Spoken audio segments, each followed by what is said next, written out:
Intelak is an incubator of ideas that is focused on aviation and travel. We really want to bring new ideas to the aviation sector in the UAE and hopefully the region and the world. We're trying to create many more startups in the travel and aviation sector. And this week is all about bringing together mentors and trainers to help the startups create their startup pitch. We've put together 4 top modules from design thinking, marketing, finance, and pitching. Oh my God. I think that's the most valuable thing about this week is having all these different insights. The most important thing I learned here is that you can't be prepared well enough. Each of the 4 teams who win the boot camp will actually enter the accelerator program, and each team will win 50,000 dirhams, and hopefully then they will start their companies and be on their way for success. What am I looking for? I think some great teams with a passion for technology. My biggest hope is that I give my best. It should be a really interesting session, I think. I'm hoping to see some innovative thinking, some creativity. We're a group of engineers. Our role for society is to invent things that can convert this science into practical things. The idea is to bring this idea a reality, transforming into an actual business proposal that we can go to investors and get a lot of people to get as excited as we are. So a year ago, I was traveling to Korea on a travel for research, and just like other people, I was planning my trip, so I wanted to book a hotel online. And surprisingly, when I got to my hotel, it turned out to be totally different. Not only that it took me 24 hours to figure out that my bathroom actually had a door, the double-sized bed that I actually booked was half the size of a single bed.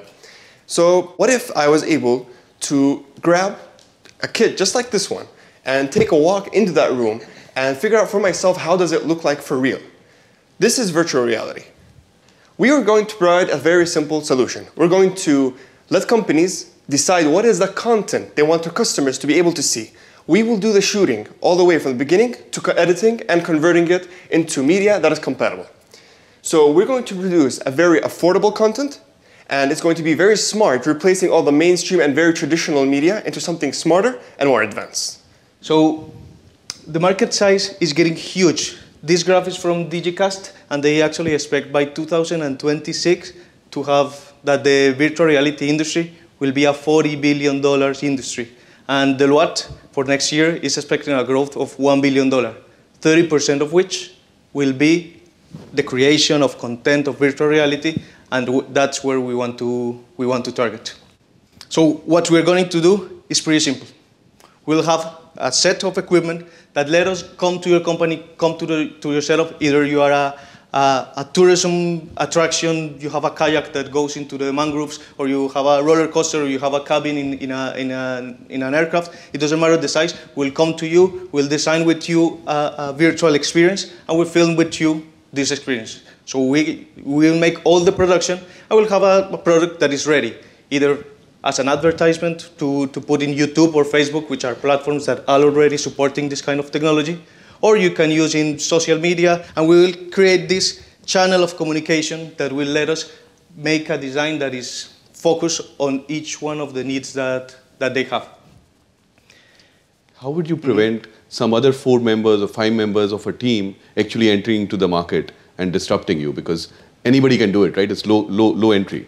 Actually, it will happen because this is a technology that will keep growing. We just want to be there first.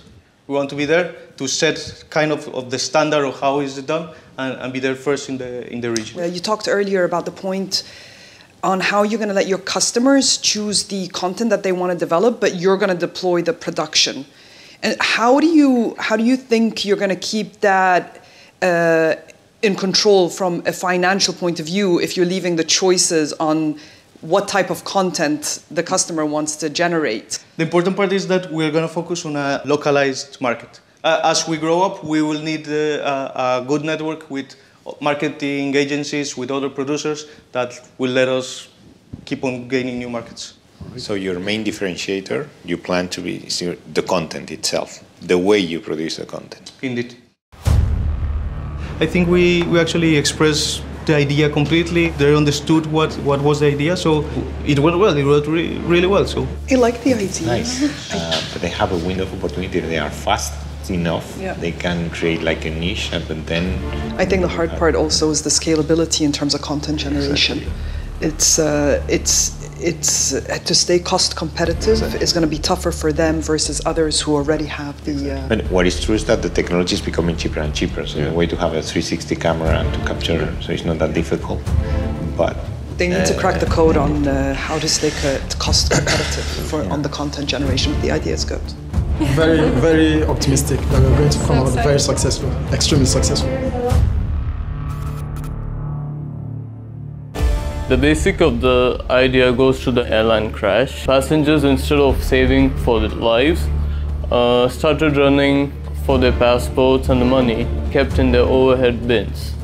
So this hampered the evacuation procedure for the cabin crew. A proposal is installing a central locking system across the passenger cabin, which will be controlled by the cabin crew, ensuring safety in the air, especially during the critical times of takeoff and landing.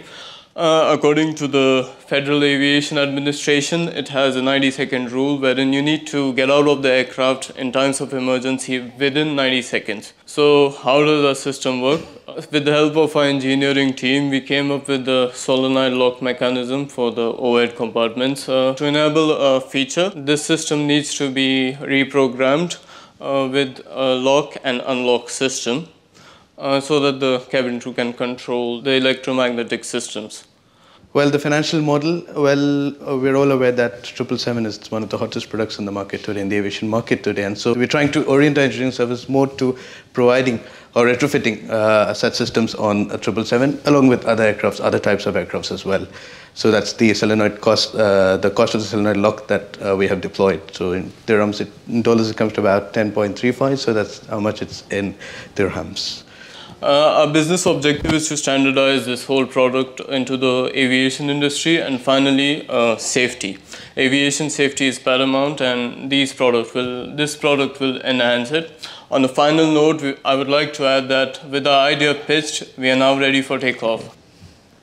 Do you know if any of your potential customers, like the Boeings and the Embraer, are looking right now at other solutions? Manufacturers are advertising to the airlines to buy them.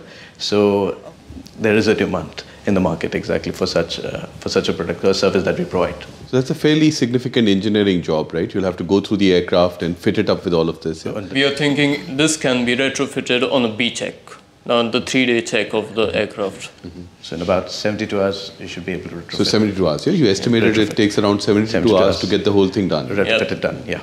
Perfectly functioning. Great, thank you very much. Yeah. It was as planned. We never had any problems. It was all perfect. In fact, for me, it was better than I had expected it to be. So I was more confident than I thought it would be.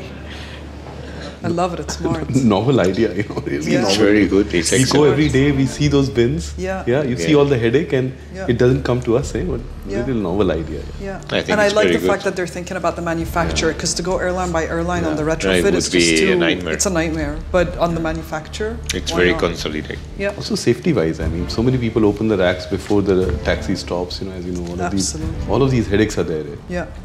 Really simple idea, well thought through. Yeah. Execution will be a challenge because they got to think about regular. That idea is great.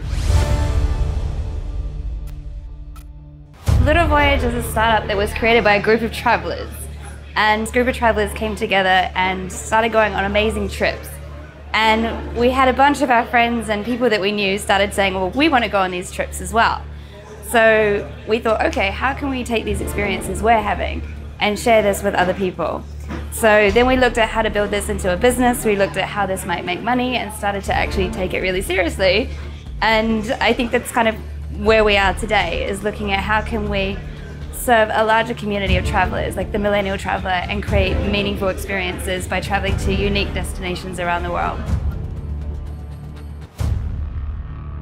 So our solution is we're partnering with Microsoft to create artificial intelligence personalized recommendations for travelers. So we're using big data and creating a bot called Alice to personalize the whole experience and automate it as well. So we also provide search by experience, so you don't need to know where you're going. We can help you discover a destination based on the kind of experience you'd like to have. And some of the experiences, for example, is exploring the ice canyons in Greenland or relaxing in tree houses in Bali. So why now? I think in 2017, we're looking at the millennial audience as being the most dominant consumer group in the travel industry. They're spending more money than any other consumer group in generation before them. Last year, millennials spent around $200 billion on travel, and that's increasing by more than 20% every year. So 90% of millennials are using Facebook to search for inspiration for travel. So what they want when they travel, which is very different, is they want to learn something new, and they also want to feel like they're making a difference and they're engaged in the cultures and the communities of the places they're traveling. So what we do is we create or curate quality content that's sourced through like-minded travelers, that's trusted, and a contribution of every booking that happens through Little Voyage will go towards making a positive change in the world. So our first project is to build a school for 500 students in Nepal, and this is following a trip that we took to Nepal in 2014, and last week we started building the school. So our long-term commitment and our big kind of mission as a business is that we make a difference in every single destination that we feature. So our product, our current website that's live, we feature 40 destinations across 32 countries. We have 130 hand-picked hotels featured on the site already. So our marketing strategy is looking at how we connect with the traveling community. Rather than doing sort of marketing at them, we're looking at how we do peer-to-peer marketing, building relationships with influencers and bloggers to create trusted relationships with our customers. And then we've also already gathered 1,000 profiles on travelers already. And we're about to launch our Wanderlust Stories campaign, which is enabling people to share their travel experiences through video. Our KPIs for year one, we're looking at a 2.4% conversion rate at around a $900 average order value, and then around 1,800 bookings in our first year. You referenced earlier that you've got a partnership with Microsoft. Describe this partnership? We're now working with them to actually figure out how we can use all of their services, which we have access to for free, to build this relationship and build out AI to build a bot called Alice that we can use the data we're collecting right now when we're actually booking trips for people to start creating how Alice can have that conversation on our behalf in the future. You know, this market is so rich with competition. I mean, if you say, okay, Airbnb is on the other side, what would be the one thing that you say which differentiates Little Voyage from all this noise in the market? I think it's more about the contribution that we make, because every single traveller we've interviewed, I mean, they're out there, they're raising money for earthquakes in Nepal, they're helping people build schools, and they want to make a difference. Like, it's important to them to feel special, that they can actually contribute. You can book through booking.com, or you can book through us, but if you book through us, you know, no matter where you're going, you're actually making a contribution to the world. I was really nervous. I was talking the whole time. To be honest, I don't know. It went well. It went fantastically, I think. The whole experience kind of emphasized the importance of connecting with the judges more. It's all about, this round is about connecting with them, and I think we went in there thinking we're going to get a few questions about the finances, but actually they were really interested in the idea and what the team is bringing to the table. So they're the most mature out of the lot so far. I mean, they're up and running for.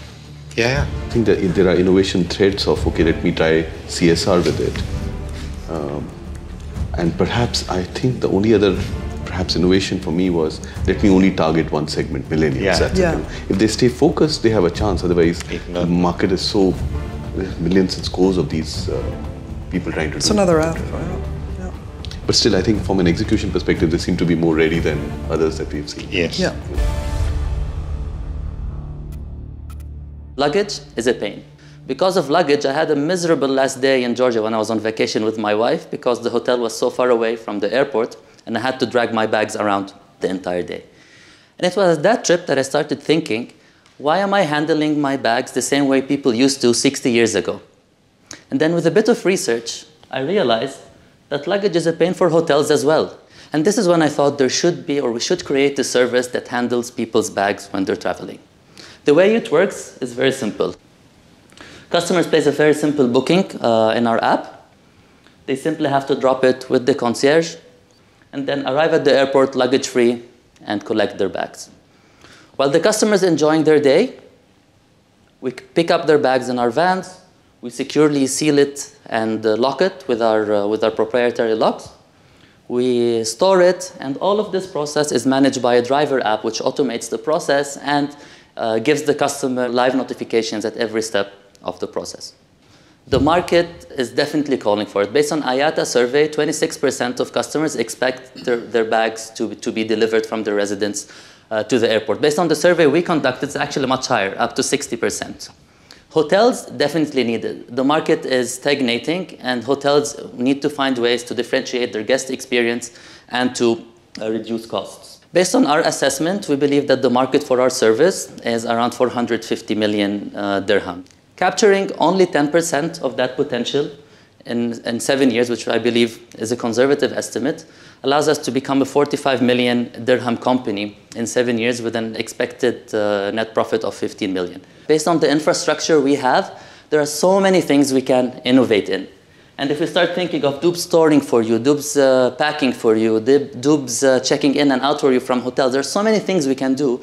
And all of a sudden, the opportunity we're talking about is much more than 450 million dirhams. So if there is a problem with the customs, or they want to have some questions, or the luggage is retained there for whatever reason, how do you contact the end user? Or? At this point, our process is after the customer passes through the airport securities and customs, this is where we get the bag. Ah, okay. So it's not in the hotel. Yeah. We take it, so the customer gives it to us at the airport. Yeah. And then we take it from the airport to the hotel. I understand. Okay, very good. That for me is one of the key questions, right? Because if you look at the customer's journey, correct, the biggest pain point is waiting at the baggage. But you've done some research which says just from airport to hotel and back, there is a pain point enough for customers to pay for it? I mean, yes, there is a need for this, and we've seen it through our own surveys. We've seen it through the IATA survey, and also Airporter. The way this started was exactly that. They don't interfere with the airport operations. Only now, after 3 years of operation, they started doing the bag check-in and being more involved, let's say, in the last mile. I think it went awesome. I think it went awesome. We're so pumped up for it. Very well prepared, and we're ready for this. So we're happy. We're happy with how it went. It's very slick. From the readiness of the team, it's much execution. Super high. Execution. So I think it's very. Their team dynamics and their experiences. Tackling a problem that is very specific, and I think it's doable. I quite like that. The thing I was asking that if they want to go the extra mile just to solve the big issue. I think they'll have to get to the airport. I mean, that's the key thing. Yeah. To get to the next part of the journey, get into the airport and remove it from baggage areas. Yeah. But maybe this is good enough as a start. So I like it. I like it. I like it too. They've done their homework really well. Yeah, really well. I liked also the team. They were looking like very professional. Brilliant, brilliant, brilliant. I really enjoyed it. The teams did a brilliant job. The ideas were brilliant. The execution was, spot on. I agree with you. It's highly competitive. Having said that, I do like the fact that a couple of them were more thoughtful. We're optimistic. I feel like on a roller coaster. Well, it's a lot of responsibility. I hope that we have been fair. It's typically a huge thing to solve. Like every team, we saw their ideas growing a lot during this week. We have to remember, out of more than 500 startups, this group of people in the room have come together. It's picking those people that are going to create these experiences and having the trust. The trust factor has to be really high. I've learned a lot from this, and I look forward to opportunities like that at this stage. Tough. It was tough to make a final decision. The different advantages that their solution brings. We can combine one that we are 90% sure that they will make it to the end. It was a very close call. And so I would like to invite to the stage Team Dubs. When our name was called, there was this few seconds of disbelief, and then there was this victory dance we did because we were just so happy. Yeah, we cannot describe it. Number one is Dubs, so it was like, wow, we made it. Well, this is a big validation for our idea, and we have big meetings lined up to partner with people who can take Dubs forward. So, a lot to do. All right, now the next teams that we're going to announce to the stage will be coached throughout the next 4 months. Can I invite the change to the stage? I feel extremely delighted, and we are on the brink of this opportunity of brilliance. But yeah, we just need to get both our legs in. So I always learn a lot when I'm charging, so this is a learning day for me. Energizing. It's energizing. Today was great. It's wonderful to see so much talent in the UAE and the region. But that is what inspires me about today. Just the fact that these kids, can come up with some brilliant ideas without knowing the business. That just reinforces my belief in the wisdom of the crowd.